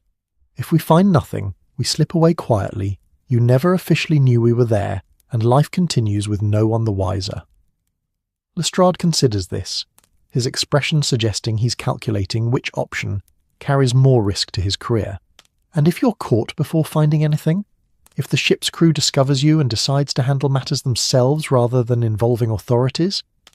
"That's where Watson's revolver becomes relevant," Holmes says cheerfully, "though I'm hoping to avoid such melodrama. The crew will be finishing their evening meal around 9 o'clock, which is when we'll board. Most will be below decks or in the forecastle, the captain likely in his cabin enjoying post-supper tobacco. We enter via the stern, move quickly to the captain's quarters, examine the crate, and exit before anyone realises uninvited guests are present." "You make it sound simple." "The best plans are simple. It's the execution where complications arise." Holmes moves to the window, looking out at Baker Street's evening activity. Lamplighters making their rounds, hansoms delivering gentlemen home from work, the comfortable rhythm of London settling into night. But we have advantages. The docks at night are busy enough that 2 more figures won't be particularly remarkable. The ship's crew, after 3 days of hard loading, will be tired and less vigilant than usual, and we have the element of surprise. They're not expecting investigation because they believe they've been clever enough to avoid detection. Watson sets down his teacup, the porcelain clicking softly against its saucer. "What exactly are we looking for in this crate? Surely the submarine plans won't just be sitting there labelled stolen British naval secrets?" "No, but technical drawings of that nature have distinctive characteristics. Large sheets of heavy paper, probably rolled in protective tubes, possibly multiple tubes if the plans were too extensive for a single container. The crate will be wooden, sturdy, marked as fragile scientific instruments. We'll know it when we see it, and once seen, we'll know from examining the contents whether our theory holds water. Holmes turns from the window, his expression serious. Lestrade, I understand your reluctance, but if we're right and do nothing, the consequences extend far beyond our individual concerns about protocol and paperwork. Those submarine plans represent years of research, millions of pounds in development, and strategic advantages that keep British waters secure. Their loss would be catastrophic. Lestrade sighs, the sound of a man wrestling with duty and pragmatism. I can't officially authorise this, Mr. Holmes, but I can arrange to be in the vicinity of the West India docks this evening with several constables conducting routine inspections of cargo security. If something were to happen requiring police intervention, we'd naturally respond promptly, and if nothing happens, well, routine inspections are part of our duties regardless. I ask nothing more, Holmes says, and Watson can hear the satisfaction in his voice. Shall we say 9 o'clock at the dock gates? Watson and I will be approaching from the north. You'll position yourself and your men to the south. If we find what I expect to find, I'll signal with 3 short whistle blasts. You'll give us 5 minutes to secure the evidence, then board with proper authority. They spend the next hour refining details, signal protocols, positioning of Lestrade's constables, contingency plans if matters go wrong in various imaginable ways. Lestrade departs shortly after 7, leaving Holmes and Watson to prepare for their evening's work. Holmes changes into darker clothing, practical rather than fashionable, and Watson does likewise, both of them becoming less distinctive, more able to blend into the shadows that gather around London's docks after sunlight fails. Mrs. Hudson provides a quick meal which neither man particularly tastes, eating mechanically while minds focus on what lies ahead. She doesn't ask about their plans. Years of hosting Holmes have taught her that ignorance is sometimes preferable to knowledge that might require lying to police inquiries. But she gives Watson a look as they're leaving that clearly communicates her opinion of gentlemen who court danger for the sake of adventure, and her hope that Dr. Watson will exercise some moderating influence on Mr. Holmes's more reckless impulses. The handsome ride to the docks passes in silence, both men occupied with private thoughts. The city at night takes on a different character, gas lamps creating pools of warm light separated by stretches of shadow, the respectable citizens of daytime replaced by those whose business operates better in darkness. They pass pubs spilling noise and light into streets, working men seeking forgetfulness in drink, women whose profession requires night hours and doesn't bear close examination, the occasional policeman walking his beat with measured tread and watchful eyes. The docks at night are simultaneously more and less active than during daylight hours. The frantic pace of loading and unloading has slowed, but hasn't stopped. Certain cargoes must move regardless of hour. Certain ships have schedules that demand night work. The gas lamps here are more widely spaced, leaving large areas of deep shadow between pools of illumination. The sounds are different too. Fewer voices shouting instructions, more creaking of ships at their moorings, water lapping against hulls and pilings, the distant clang of metal on metal from some night repair crew, the lonely cry of gulls that roost on masts like ragged flags. They dismiss the hansom well before the dock gates, approaching on foot through streets where warehouses loom like sleeping giants. Holmes moves with the confidence of someone who belongs here, Watson following close, both of them just 2 more figures in a landscape where figures are common enough to be unremarkable. The dock gates stand open, security at night apparently more concerned with what leaves than what enters, and they pass through without challenge. The Neva sits at her berth like a darker shape against the general darkness, her mast silhouetted against the city's ambient glow. Lights show in some of the portholes and along the deck, but fewer than during the day. The crew is indeed settled for evening, most likely gathered below decks for their meal, or already retiring to hammocks after long days of labour. The gangplank is still in place, unguarded, an invitation that Holmes accepts by ascending it with Watson close behind, both men moving quietly but not furtively. Furtiveness attracts attention, while purposeful movement suggests legitimate business. The deck is empty when they reach it, though sounds drift up from below, voices speaking Russian, in tones suggesting conversation rather than alarm, the clatter of dishes being cleared from the crew's mess. Holmes pauses, orienting himself with the swift assessment Watson has learned to recognise. then moves aft toward where the captain's cabin would logically be located in a vessel of this type and size. They pass the ship's wheel, standing unattended in the night, and arrive at a door bearing brass fittings tarnished by salt air and time. Holmes tries the handle with delicate pressure, locked, but with the sort of basic mechanism that presents minimal challenge to someone practiced in such matters. He produces a small leather case from his pocket, selects 2 thin picks, and works the lock with the patient precision of a surgeon performing a delicate operation. Watson keeps watch, one hand on the revolver in his pocket, ears straining for sounds of approaching crew members. The lock yields with a soft click that seems thunderous in the quiet.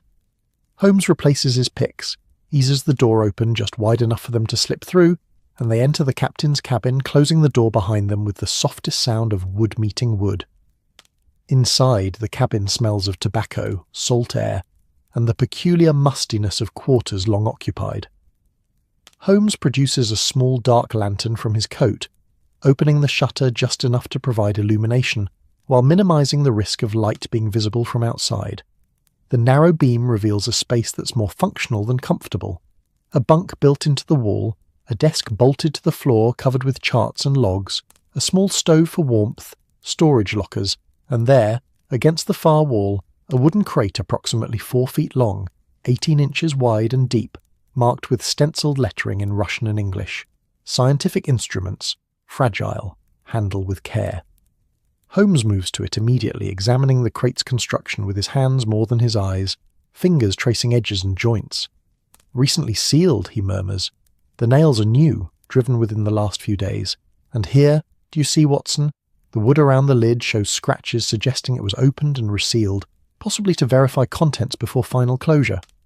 Can we open it without leaving evidence?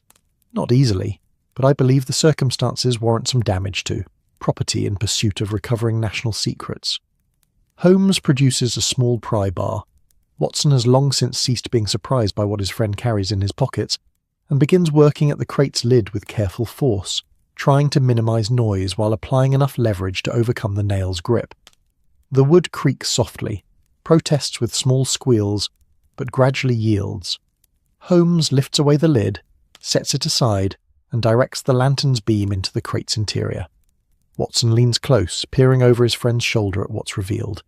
Inside, nested in straw-packing material, are 3 cylindrical cases of leather and brass, each perhaps 3 feet long and 4 inches in diameter. The sort of cases used to transport rolled documents that mustn't be folded or damaged. Holmes lifts one out with reverent care, sets it on the captain's desk, and unfastens the brass clasps holding its end sealed. He slides out the roll of papers within, unfurls them carefully, and Watson feels his breath catch. Even in the lantern's dim light, the technical drawings are unmistakable. Precise lines indicating hull curves, mechanical assemblies, measurement notations, mathematical formulas. At the top of the first sheet, stamped in red ink, Admiralty Confidential, Submarine Development Program. The subsequent sheets show different views, cross-sections, details of torpedo mechanisms, ballast systems, the accumulated knowledge of Britain's naval architects made visible in ink and geometry. "We've found them," Watson breathes. "Indeed we have." Holmes is already returning the papers to their case, resealing it. "And now we need to secure them and signal Lestrade before Captain Volkov discovers his midnight cargo has attracted unwanted attention." But even as he speaks, footsteps sound outside.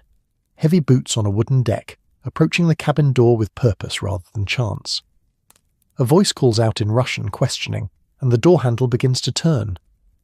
Holmes and Watson exchange a glance that communicates volumes. They've found what they sought, but they're trapped in the captain's cabin with stolen documents while the captain himself, or some member of his crew, is entering. The simple plan has just encountered the sort of complication that transforms investigation into confrontation. Watson's hand moves to his revolver. Holmes positions himself beside the door, the pry bar still in his hand, serving now as potential weapon rather than tool. The door swings open, and the game, as Holmes would never quite say, has just become considerably more interesting. The man who enters Captain Volkov's cabin is not the captain himself, but someone younger, leaner, with the quick movements of a ship's officer accustomed to navigating confined spaces. He freezes in the doorway, his eyes adjusting to the darkness just as he registers two figures who shouldn't be present. The opened crate, the damning evidence scattered across the captain's desk. For a heartbeat, the tableau holds. Three men caught in mutual surprise, each calculating their next move in the space between recognition and action. The officer's hand moves toward his belt where a knife handle protrudes, but Watson is faster. The revolver emerges from his pocket with the smooth efficiency of long practice. Not quite aimed, but unmistakably present, its message clear without words needing to cross the language barrier.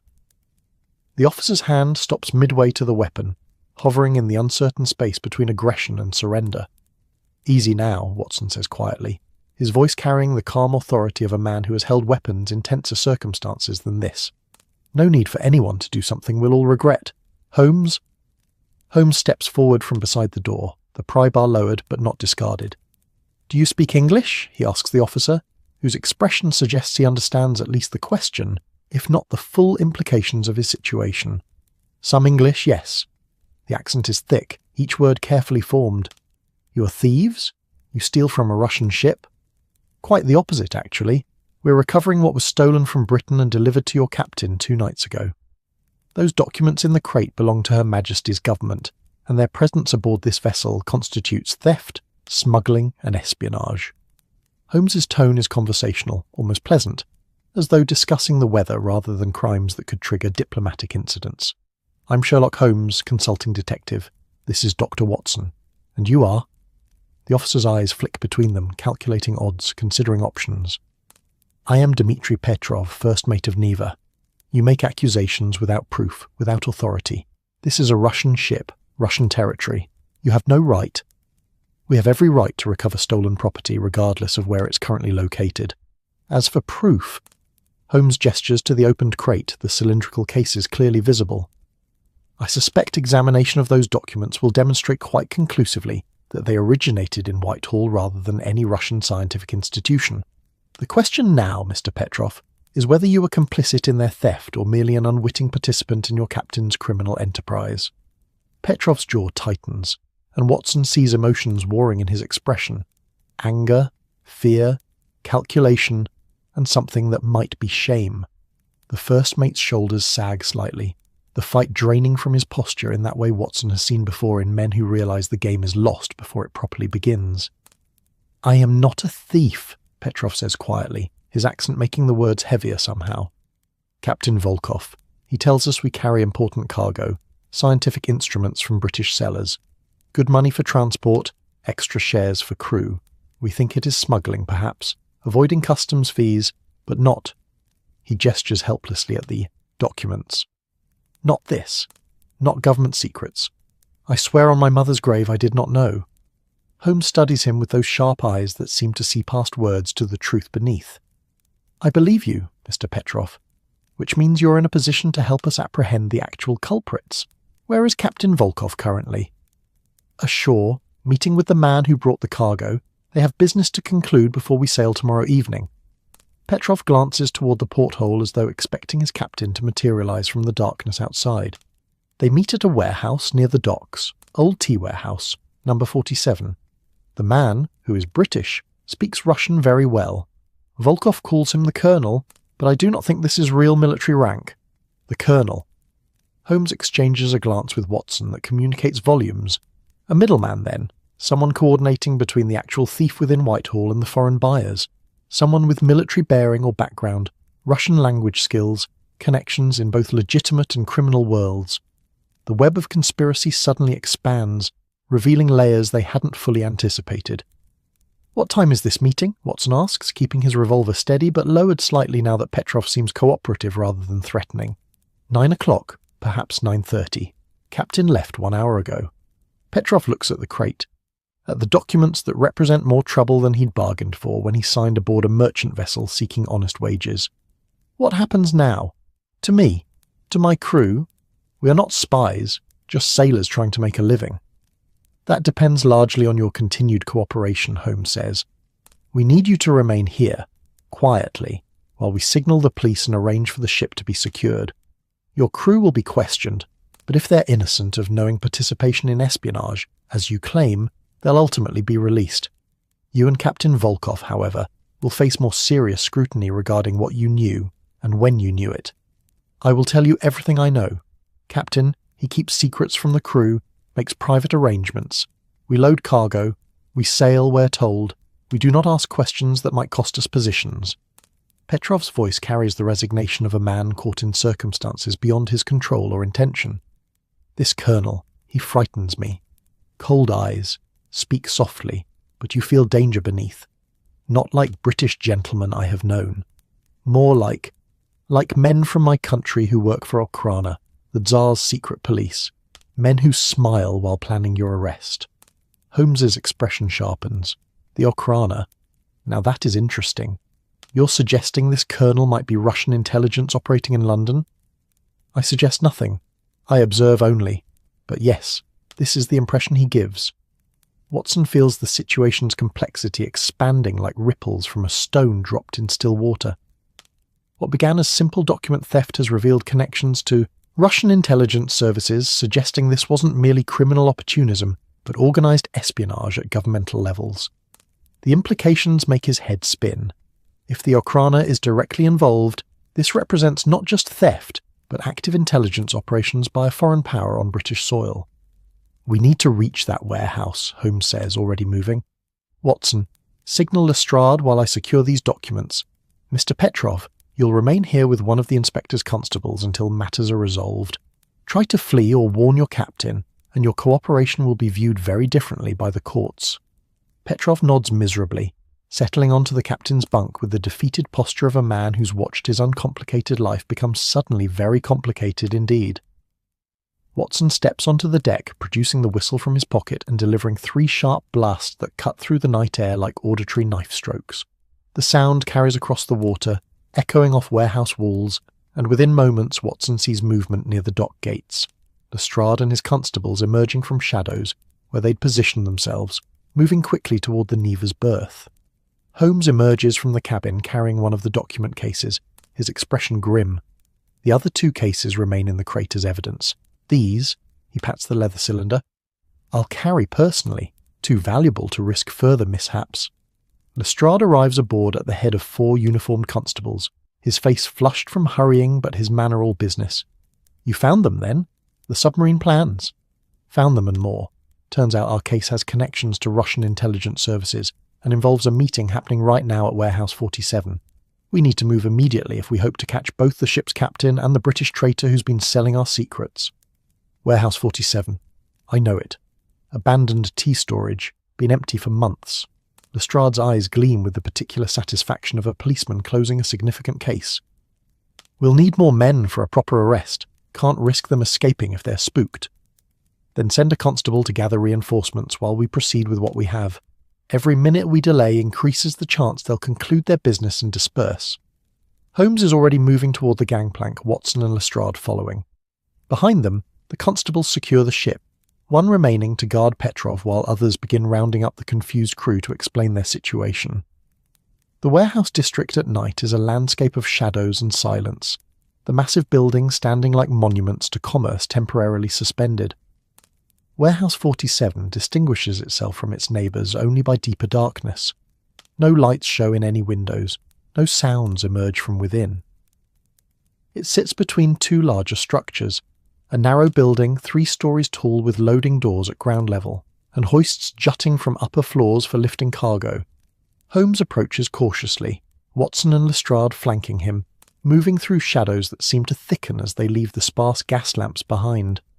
A side door stands slightly ajar, suggesting recent entry, and from somewhere within comes the murmur of voices speaking Russian too quietly, for Watson to distinguish words even if he understood the language. They slip inside, finding themselves in a vast ground floor space that smells of old tea, mildew and rat droppings. Wooden crates stacked against walls create a maze of passages and hiding places. The voices are clearer now, coming from deeper within the warehouse, 2 men in conversation that sounds more like negotiation than casual chat. Holmes leads them forward, moving between crate stacks with the silence of long practice. Watson has his revolver drawn again. Lestrade's hand rests on his own weapon, and they advance as a unit toward lamplight visible through gaps in the stacked cargo. The Russian voices continue, one gruff and authoritative, presumably Captain Volkov, the other smoother, more cultivated, speaking Russian, with what even Watson can recognize as excellent fluency. They reach a position where they can observe without being seen, peering through a narrow gap between crates at a scene that looks staged for their benefit. A lamp sits on an upturned box, casting dramatic shadows. Captain Volkov stands with his back to them, a heavy man in merchant service uniform, his posture suggesting someone uncomfortable with the situation, despite being an active participant. Facing him is a tall figure in dark clothing, his face partially shadowed by a wide-brimmed hat, but his bearing unmistakably military. Straight spine, controlled movements, an air of command that civilian life hasn't fully erased. The Colonel, Watson thinks. And Holmes was right. This man carries himself like someone accustomed to authority and danger. Money changes hands, a leather satchel passing from the Colonel to Volkov, who opens it briefly to verify contents before nodding with satisfaction. Their conversation continues in Russian, and Watson catches Holmes leaning forward slightly, straining to hear. His friend's Russian is functional, though not fluent, enough to follow discussions if they speak clearly enough. Then the Colonel says something that makes Volkov stiffen, his posture shifting from relief at payment received to alarm. The Russian captain responds sharply, his tone questioning, and the Colonel replies with words that sound like reassurance, but carry an undertone that Watson's military instincts recognize as threat. He's telling Volkov that the documents have been discovered. Holmes whispers, his voice barely audible. Somehow he knows we're here. This is a trap. And as if summoned by those words, the lamp suddenly extinguishes, plunging the warehouse into absolute darkness, and the Colonel's voice rings out in perfect English. Good. Evening, Mr. Holmes. I've been expecting you. Darkness in the warehouse is absolute for perhaps 3 heartbeats. That stretched moment where eyes haven't adjusted, and every sound becomes magnified. The scrape of boots on wood, Watson's own breathing too loud in his ears, the creak of old timber settling under its own weight. Then shapes begin to emerge from blackness, vague suggestions of crate stacks and structural pillars. The faint rectangle of the door they entered through, admitting just enough ambient light from distant street lamps to provide minimal orientation. "Stay together," Lestrade hisses, his voice tight with the controlled tension of a man operating outside his usual environment. "Holmes, can you—" But Holmes is already moving, not away from danger, but toward where the Colonel's voice originated. His logic, perhaps, that confrontation is inevitable, so delay only grants advantage to their quarry. Watson follows because leaving Holmes to face unknown threats alone violates every principle of their partnership, and Lestrade follows because he's committed now, too deep into the situation to retreat without resolution. They navigate through darkness that seems to resist movement, every step requiring faith that the floor ahead is clear, every shadow potentially concealing threat. Watson's revolver is raised, though firing blindly in these circumstances risks hitting Holmes or Lestrade as easily as their target. The warehouse has gone silent. No voices, no footsteps, just the ambient sound of London at night filtering through walls and the rasp of their own breathing. Then, from above and behind them, a match flares. The sudden light reveals a figure on the second-floor catwalk, and Watson recognizes the silhouette immediately. Military bearing, that distinctive hat, the Colonel positioned where he can observe them while remaining beyond easy reach. The match moves to a lamp, illuminating features for the first time. A man, perhaps 50 years old, clean-shaven, with the weathered face of someone who spent years in harsh climates, and eyes that assess them with the cold calculation of a professional evaluating threats. "Forgive the theatrics," the Colonel says, his English accent cultivated, educated, with just the faintest trace of something else beneath it, Russian, perhaps, or time spent abroad bleeding into native speech patterns. "But I've learned that controlling the environment controls the conversation. You are indeed Sherlock Holmes, I presume. Your reputation precedes you, though I confess I'd hoped to conclude my business and depart before your involvement became problematic." "Your hopes, like your plans, appear to have fallen short," Holmes replies, his voice carrying through the warehouse with remarkable calm given their circumstances. "The submarine plans are recovered, Captain Volkov's first mate is cooperating with authorities, and you are currently surrounded. Inspector Lestrade has reinforcements arriving. Momentarily, your options are limited to surrender or flight, and flight from a second-story catwalk while pursued by police seems inadvisable. The Colonel smiles, though there's no humour in it. "You're bluffing about reinforcements, Mr. Holmes. I've been watching the dock gates. No additional constables have arrived, and your inspector brought only a handful of men, most now occupied securing the Neva. It's just the three of you, and I'm afraid Captain Volkov has already departed through a back exit I'd arranged precisely for such contingencies." He shifts position slightly, and Watson sees his hand rest on something at his belt. A weapon, certainly. "So perhaps my options are broader than you suggest." "Your Russian intelligence," Holmes says, not a question but a statement delivered with certainty. "Okrana, most likely, operating in London under deep cover. The language skills, the tradecraft, the connections to arrange document theft from secure government facilities all point to professional training rather than common criminality. What I haven't determined is whether you were the actual thief or merely the coordinator facilitating others' work. Does it matter? The plans were acquired, arrangements were made for their transfer, and until your interference, everything was proceeding smoothly. Britain would have lost a strategic advantage, Russia would have gained valuable intelligence, and the great game between empires would have shifted incrementally in our favour. All very civilised, really. No violence, no bloodshed, just information changing hands as it has for centuries. The Colonel's tone carries a note of professional pride, spiritu detective, acknowledging the opposition's skill while defending his own methods. "Civilised," Watson echoes, unable to contain his anger. "You call stealing secrets that protect British sailors civilised? Those submarine designs represent lives saved, tactical advantages that keep our navy effective. What you've done isn't civilised. It's treachery, plain and simple. From your perspective, Dr. Watson. From mine, I'm serving my country's interests with no less dedication than you served in Afghanistan. We're all patriots to someone, all traitors to others. The difference is merely which flag you salute." The Colonel's hand moves, and suddenly he's holding a revolver, not aimed but ready. "Which brings us to our current impasse. I can't allow you to arrest me. My work in London would be finished, my network exposed, years of carefully constructed cover destroyed. You can't allow me to escape. Professional pride, if nothing else, demands you attempt to prevent it. So what happens now?" The standoff stretches, tension building like pressure behind a dam. Watson's mind races through scenarios, none particularly promising. The Colonel has high ground, adequate light to shoot by, and the advantage of position. They could rush the stairs to the catwalk, but he'd have clear shots at anyone, attempting it. They could wait for actual reinforcements, but the Colonel surely has escape routes planned. They could. Holmes's whistle cuts through Watson's tactical calculations, 3 sharp blasts that echo through the warehouse like auditory flares. The signal to Lestrade's men, Watson realises, but also something more. A bluff called, forcing the Colonel to decide whether Holmes was truthful about reinforcements, or whether this is desperation disguised as confidence. The Colonel's expression shifts, calculation visible in his eyes. He makes his decision with the speed of someone trained to act under pressure, moving quickly along the catwalk toward the rear of the warehouse, where stairs descend into shadows.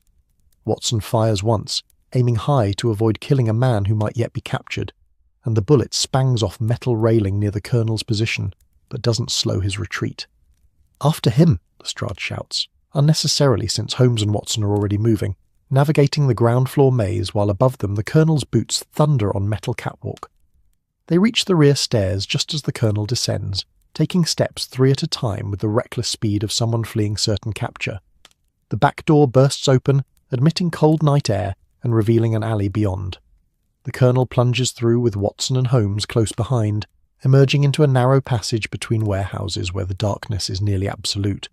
Footsteps echo off brick walls, making direction uncertain, but Holmes charges forward with Watson following, and Lestrade bringing up the rear, all three running through darkness toward a quarry who knows this territory better than they do. They burst from the alley onto a wider street where gas lamps provide illumination, and Watson sees the Colonel 50 yards ahead, running with the endurance of a trained operative. But here their luck shifts. 2 constables appear from around a corner, responding to Holmes's whistle, and they see the fleeing figure, the pursuers behind him, and move to intercept with the efficient teamwork of the Metropolitan Police. The Colonel tries to dodge, but Watson puts on a burst of speed born of Afghan campaigns and rugby matches, closing the distance with desperate effort. He launches himself in a tackle that would make his old regiment proud, bringing the colonel down hard onto cobblestones in a tangle of limbs and curses in Russian and English both. The revolver skitters away, Holmes kicks it beyond reach, and then constables are there with handcuffs, securing the colonel while he struggles briefly before accepting the inevitable, with the resigned calm of a professional caught by circumstance rather than incompetence. "You're under arrest," Lestrade announces between gasps for breath, "for theft, espionage and various other crimes that I'll enumerate properly once we're somewhere with better lighting and I can remember how to breathe normally." The colonel says nothing, his expression neutral now, already calculating what information he'll protect, what he'll trade, how much damage can be contained. Watson recognizes that look. He's seen it before in captured enemy soldiers who know they've lost the battle but still plan for the war's continuation. The sky above Baker Street has that peculiar quality of dawn in autumn, the darkness not quite lifting but rather thinning gradually, as though night is reluctant to fully surrender to day. Watson sits in his customary chair, a cup of tea growing cold in his hands, watching the street below come alive with the routine movements of a city waking. Milk deliveries, early workers trudging toward jobs, the lamplighter making his final rounds to extinguish what the growing light renders unnecessary. Holmes occupies the window seat, his violin in hand but silent, occasionally drawing the bow across strings to produce single notes that hang in the air like questions without answers. They've been home perhaps 2 hours, time enough to deliver the colonel to Scotland Yard's custody, to see the submarine plans return to Whitehall's reluctant hands, to receive Mycroft's terse thanks delivered through a subordinate too junior to convey the full weight of governmental gratitude. "He won't talk, you know," Watson says, breaking the comfortable silence. "The colonel. Men like that are trained to resist interrogation." "Oh, he'll talk eventually, they always do, given sufficient time and the right approach.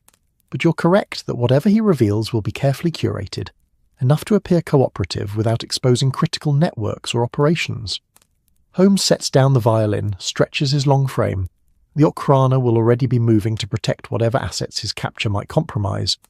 By week's end, 6 businessmen and cultural attachés will have quietly left London for continental destinations, and Russian intelligence operations in Britain will reorganise around new personnel using new methods. Then we haven't really won. We've recovered stolen plans that would have cost Britain significant naval advantage. We've removed one enemy operative from active service. We've demonstrated that government facilities aren't as impregnable as complacency suggested, which will prompt security improvements. Holmes ticks these off on his fingers, his tone matter of fact. "These are victories, Watson, even if they're not total or permanent. Espionage is a continuing enterprise. We don't win or lose, we merely advance positions on an endless board." Mrs. Hudson arrives with fresh tea and breakfast. Neither man requested, but both need, clucking over their appearance like a mother when finding her chicks dishevelled. She fusses briefly before retreating, and they eat in the growing light while London fully wakes beyond the windows. "Lestrade will get his commendation," Holmes observes between bites of toast. "The Yard will issue statements about vigilant police work protecting national interests. Mycroft will ensure credit is distributed appropriately to maintain everyone's cooperation for future cases. And we—" he gestures vaguely at their sitting room, at the comfortable chaos that is their shared life. "We return to this, awaiting whatever peculiar problem next requires our attention." Watson considers this, the cyclical nature of their work, the way resolution of one case merely creates space for another to arrive. "You don't sound disappointed. Should I be? We solved the mystery, recovered the stolen property, and apprehended the culprit. What more is there?" But Holmes's slight smile suggests he understands Watson's meaning perfectly. The hunt is indeed over, and with it goes the peculiar intensity that gives his friend's life its purpose.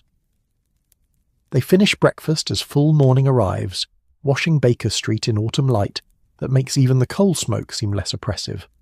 The city flows past their window in its endless stream, hansoms and drays, merchants and clerks, the 10,000 small movements that comprise the Empire's daily function. And somewhere in that flow, Watson knows, are mysteries yet unsolved, crimes yet uncommitted, questions waiting for someone brilliant enough and strange enough to answer them. The telegram arrives mid-morning, delivered by a boy who accepts his tip and vanishes back into London's currents. Holmes reads it, his expression shifting through interest to amusement to satisfaction. "Well?" Watson prompts. "Mycroft." confirming the submarine plans are authenticated and undamaged, expressing gratitude in his particularly emotionless way, and noting that Captain Volkov was arrested attempting to board a train to Dover. Apparently our friend Petrov's cooperation extended to revealing his captain's contingency plans.